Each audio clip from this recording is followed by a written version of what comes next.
अस्सलाम वालेकुम स्टूडेंट्स। तो अब तक हम ब्रेक इवन के हवाले से डिफरेंट कॉन्सेप्ट्स डिस्कस कर चुके हैं। ब्रेक इवन होता क्या है, ब्रेक इवन यूनिट्स में कैसे निकाला जाता है, ब्रेक इवन सेल्स हम किस तरह से निकालते हैं या जिसे हम ब्रेक इवन इन डॉलर्स या अमाउंट भी कहते हैं। और इसके साथ साथ हमने ये समझा कि कंट्रीब्यूशन मार्जिन क्या होता है, कंट्रीब्यूशन मार्जिन रेशियो हम किस तरह से निकालते हैं। तो ये कुछ बेसिक अंडरस्टैंडिंग थी सीवीपी के हवाले से जो हमने ऑलरेडी डेवलप की। अब हम उसी के अकॉर्डिंग एक क्वेश्चन डिस्कस करने जा रहे हैं ताकि आपकी अंडरस्टैंडिंग और इनहैंस हो सके। चले भाई, आपसे कहा जाता है भाई कि normal annual capacity of A limited is 200,000 units. आपके पास स्क्रीन पे नजर आ रहा होगा क्वेश्चन आपको। बेहतर ये है कि आप स्क्रीनशॉट लें और उसको अपने पास नोट डाउन कर लें ताकि आपको कोई प्रॉब्लम ना हो during lecture. And the sales price is $32 per unit. ठीक है, देखो यहाँ पे सेलिंग प्राइस आपको बता रहा है $32। एक यूनिट आप जो बेचते हो वो $32 में बेचते हो। फिर कहता है कि unit cost of the component is as under. अब आपको जब कॉस्ट की बात कर रहा होता है तो मैंने आपको पहले भी ये बात समझाई थी कि यहाँ पर आपका जो टारगेट है वो ये है कि आपने वेरिएबल कॉस्ट अलग करनी है, फिक्स कॉस्ट आपने अलग करनी है, क्योंकि उसी की बेसिस पर ही आगे आप कॉन्ट्रीब्यूशन मार्जिन निकालोगे और ब्रेक इवन का फैसला करोगे कि ब्रेक इवन किस पॉइंट पे आपको मिलता है, और फर्दर जो भी रिक्वायरमेंट्स होगी उसी के अकॉर्डिंग इसको सॉल्व भी करेंगे। अब आप इस क्वेश्चन में देखो तो आपके पास दो कॉलम्स हैं। एक में आपको बता रहा है वेरिएबल कॉस्ट पर यूनिट, ठीक है, इन डॉलर्स, और fix cost per unit in dollars. ठीक है, अब आप यहां पर देखें कि वेरिएबल कॉस्ट में कौन कौन सी, हम ये बात ऑलरेडी डिस्कस कर चुके हैं कि भाई डायरेक्ट मटेरियल भी वेरिएबल कॉस्ट है, डायरेक्ट लेबर भी वेरिएबल कॉस्ट है। लेकिन जब हम फैक्ट्री ओवरहेड्स की बात करते हैं तो उसमें कुछ पार्ट वेरिएबल और कुछ पार्ट हमारे पास नॉन वेरिएबल यानी फिक्स्ड होता है वहां पर। तो यहां पर भी ऐसे इसका ब्रेकअप दिख रहा है। वेरिएबल कॉस्ट वो आपको पर यूनिट आपको बता रहा है, तो आपका काम वैसे ही आसान हो गया यहाँ पर। डायरेक्ट मटेरियल की अगर हम बात करें तो वो कितना बता रहा है आपको, ₹9 पर यूनिट। डायरेक्ट लेबर जो है वो $10 यानी $10 per unit. Factory overhead $2 per unit. और नॉन मैन्युफैक्चरिंग कॉस्ट, ठीक है, मतलब नॉन मैन्युफैक्चरिंग नहीं है तो फिर वो ऑपरेटिंग कॉस्ट है ना, तो आपके पास वो कितनी है, ₹3 या $3 पर यूनिट। तो इस तरह से आपकी जो total variable cost per unit बन रही है दैट इज $24। ऐसे ही जब हम फिक्स कॉस्ट की बात करते हैं तो फिक्स कॉस्ट हमारे पास यहां पर दो हैं। एक तो फैक्ट्री ओवरहेड के अंदर दे रहा है आपको फिक्स कॉस्ट, ठीक है, यानी जो आपके मैन्युफैक्चरिंग ओवरहेड्स हैं जिसको हम प्रोडक्शन ओवरहेड्स भी कहते हैं। और ऐसे ही नॉन मैन्युफैक्चरिंग कॉस्ट के अंदर आपको ₹1,00,000 फिक्स कॉस्ट बता रहा है। तो इस तरह से आपकी जो फिक्स कॉस्ट बन जाती है वो कितनी बन जाती है, 5 लाख। अच्छा, यहां पर किसी के दिमाग में अगर ये आएगा कि भाई हम सिर्फ मैन्युफैक्चरिंग वाली कॉस्ट उठाएंगे, तो नहीं, इस बात पर मैं ऑलरेडी काफी डिटेल में डिस्कशन कर चुका हूं। यहां पर हमारा कंसर्न जो है वो वेरिएबल और फिक्स कॉस्ट है, ना कि हम ये देखें कि वो प्रोडक्ट कॉस्ट थी या पीरियड कॉस्ट थी। नहीं, आपने क्या सोचना है, आपने तमाम की तमाम वेरिएबल कॉस्ट और तमाम की तमाम फिक्स कॉस्ट आपने यहां पर लेनी है। फिर उसके बेसिस पर ही आपका ब्रेक इवन जो है फाइंड आउट होगा। रिक्वायर्ड अगर हम इसकी पढ़े तो रिक्वायर्ड में आपसे कहता है नंबर 1 पे कि calculate the break even point in amount and in units. और साथ साथ फिर एक और ख्वाहिश कर रहा है एग्जामिनर कि भाई प्रूव योर आंसर। आपने आंसर भी यहां पर प्रूफ करना है। कैसे प्रूफ करना है वो समझाऊंगा। पहले हम काम करते हैं नंबर 1 अपना कैलकुलेट करते हैं ब्रेक इवन यूनिट्स में भी और ब्रेक इवन अमाउंट में भी।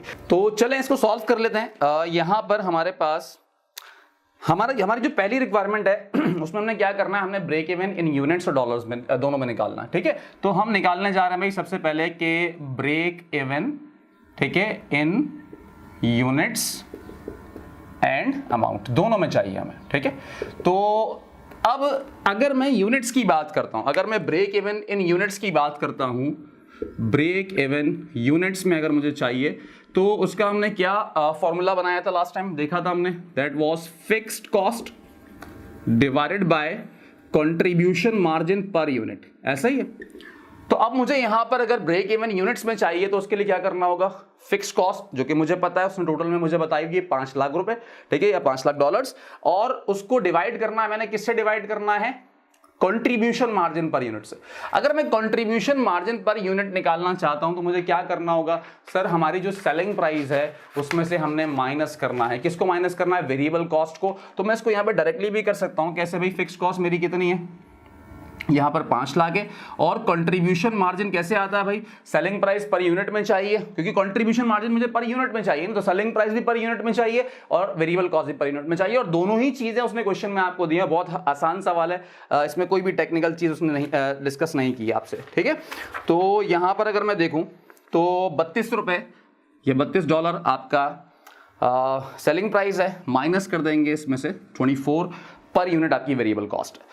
तो यहां पर अगर मैं इसको फर्दर सॉल्व कर लूं तो क्या होगा भाई, 5 लाख डिवाइडेड बाय अब 32 में से 24 माइनस करें तो ये आ जाएगा आपके पास 8, और इसको अगर आप डिवाइड करो तो ये आता है आपके पास 62,500 यूनिट्स। अब इस 62,500 यूनिट्स का मतलब क्या है सर? सिंपल सा मतलब है कि अगर हम 62,500 यूनिट्स बेचते हैं तो उस पॉइंट पर ना ही हमें प्रॉफिट होगा ना ही लॉस होगा। अब वो कह रहा था कि वेरीफाई भी करो, लेकिन वेरीफाई करने से पहले हम इसका जरा डॉलर वाली कहानी देख लेते हैं। अच्छा, दो तरीके हैं अब तुम्हारे पास। 62,500 ब्रेक इवन पे यूनिट्स आ गए, पर यूनिट सेलिंग प्राइस तुम्हें पता है, ठीक है, डायरेक्ट मल्टीप्लाई करके भी निकाल सकते हो। दूसरा तरीका क्या है हमारे पास कि हम अगर इसको फॉर्मूला यूज करते हुए निकालते हैं, ठीक है, इन अमाउंट, तो वो क्या करना होगा मुझे सर, यहाँ पे मुझे फिक्स कॉस्ट लेनी है और इस फिक्स कॉस्ट को हम डिवाइड करेंगे। किससे डिवाइड करेंगे? इस बार हमें सीएम रेशो से डिवाइड करना है, ठीक है, सीएम रेशो से हमें इसको डिवाइड करना है। अब सीएम रेशो की बात करूं तो सीएम रेशो हम कैसे निकालेंगे? देखो भाई, ऊपर तो हमारे पास 5 लाख है और सीएम रेशो लास्ट क्लास में समझा चुका हूं कैसे निकलता है भाई, contribution margin divided by sales. अब अगर तुम कंट्रीब्यूशन मार्जिन पर यूनिट में ले रहे हो तो फिर वहां पे तुम्हें सेलिंग प्राइस भी पर यूनिट में लेनी होगी। अगर तुम कंट्रीब्यूशन मार्जिन अमाउंट में ले रहे हो तो फिर तुम्हें सेल्स भी अमाउंट में लेनी पड़ेगी। तो यहां पर हमें दिख रहा है कि भाई कंट्रीब्यूशन मार्जिन हमारे पास आ चुका है $8 और हमारे पास टोटल जो उसकी सेलिंग प्राइस है वो कितनी है 32। तो हम यहां से आसानी निकाल सकते हैं, यानी यहां पर मेरे पास क्या आ जाएगा 8/32, इससे मेरे पास रेशो निकल कर आ जाएगा, ठीक है। अब अगर मैं इसका रेशो देखूं तो 8 4 32 ये आएगा 0.25, इसका रेशो आएगा भी 0.25, 5 लाख डिवाइडेड बाय 0.25 या 25% भी आप इसको कह सकते हो, इट्स ओके। अगर आप इसको इससे डिवाइड करते हो, 5 लाख को डिवाइड करते हो 0.25 से, तो 5 4 20, तो ये आ जाएगा आपके पास भाई 100,000 या 2 मिलियन। यानी आपकी जो यहाँ पे सेल्स होगी ना, वो सेल्स क्या होगी, 2 मिलियन की आप सेल्स करोगे, 20 लाख की आप सेल्स करोगे, वहां पर आपकी सारी की सारी कॉस्ट वहां पर रिकवर हो जाएगी, वेरिएबल भी रिकवर हो जाएगी, फिक्स भी रिकवर हो जाएगी आपको, और वहां पे ना आपको कोई प्रॉफिट मिलेगा ना लॉस मिलेगा। तो पहली रिक्वायरमेंट हमने देख ली, जिसमें क्या कह रहा था कि भाई यूनिट्स में भी ब्रेक इवन बताओ। अगर तुम इसको डायरेक्टली निकालते हो, ठीक है, अमाउंट में निकालने का दूसरा तरीका क्या है कि मैं 62,500 जो यूनिट्स है मेरे पास, मैं इसको डायरेक्टली मल्टीप्लाई करता 32 से, तब भी मेरे पास क्या आता भाई 2 मिलियन ही आता, ठीक है। यानी आपको जो सेल्स करनी है ब्रेक इवन पॉइंट के ऊपर, वो कितनी सेल्स करनी है, 2 मिलियन की सेल्स अगर आप करोगे तो वहां पर आपको ना ही प्रॉफिट होगा ना ही लॉस होगा, यानी आपके प्रॉफिट जीरो होंगे वहां पर। तो अब इसको वेरीफाई करने की बात भी कर रहा है, तो वेरीफाई करने के लिए क्या होगा, जो स्टेटमेंट मैंने लास्ट टाइम बनवाई थी उसी स्टेटमेंट में हम इसको रख कर चेक करेंगे क्या वाकई प्रॉफिट जीरो आ रहा है या नहीं आ रहा। अगर हमें प्रॉफिट जीरो मिलता है तो इसका मतलब कि यस, यही वो पॉइंट है जहां पे जो आपका ब्रेक इवन पॉइंट कहलाएगा, ठीक है। आइए इसको चेक करते हैं। चलो आ जाओ भाई, अब इसे वेरीफाई करते हैं कि अब वाकई 62,500 वो यूनिट्स हैं कि जहां पर हमें ब्रेक इवन मिलेगा। तो वेरीफाई करने के लिए क्या करना होगा सर, हम वही स्टेटमेंट अपने पास बना लेंगे, यानी हम इनकम स्टेटमेंट बनाएंगे, लेकिन हम अपने तरीके से बनाएंगे, ठीक है। जो रिपोर्टिंग पर्पस के लिए इस तरह से आप बनाते हो वैसे नहीं बनाना, sales minus variable cost, contribution margin, फिर फिक्स कॉस्ट, इस तरह से आपने लेके चलना है इसको। तो अगर मैं सेल्स की बात करूं तो कैसे आएगी सेल्स मेरे पास, जो कि मैं अभी सिखा भी चुका हूं, 62,500 मल्टीप्लाई बाय 32। अगर आप इसको मल्टीप्लाई करते हो तो ये आता है आपके पास भाई 2 मिलियन यानी 20 लाख।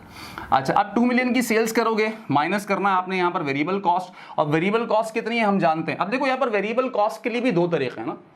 अब यहाँ वो direct material, direct labour, factory overhead, non manufacturing cost, ये सब अलग अलग तुम्हें बता रहा है, तो तुमने लंबी करनी कर लो, अलग अलग कर लो, कोई मसला नहीं है, ठीक है। लेकिन टोटल पर यूनिट कॉस्ट तुम्हें पता है ना, तो तुम क्या करो 62,500 मल्टीप्लाई बाय 24, ठीक है। अब क्वेश्चन के ऊपर डिपेंड करता है ना, अगर तुम्हारे पास कोई एमटीक्यू आता है तो तुम उसी के अकॉर्डिंग, वो कह रहा है कि उस वहां पर ये सारी वर्किंग तुमने करनी है। लेकिन अगर कोई कहीं पे एमसीक्यूज के अंदर अगर ये आ रहा है तो फिर इतना लंबा तुम्हें काम करने की जरूरत नहीं, तुम वहां पे शॉर्टकट देखो, जितना शॉर्ट करोगे, क्योंकि तुम्हारे पास मैक्सिमम एमसीक्यूज आएगा भी तो ये 1 2 3 नंबर का आपके पास कहीं पे चेक कर लेगा, टेस्ट कर लेगा, ठीक है।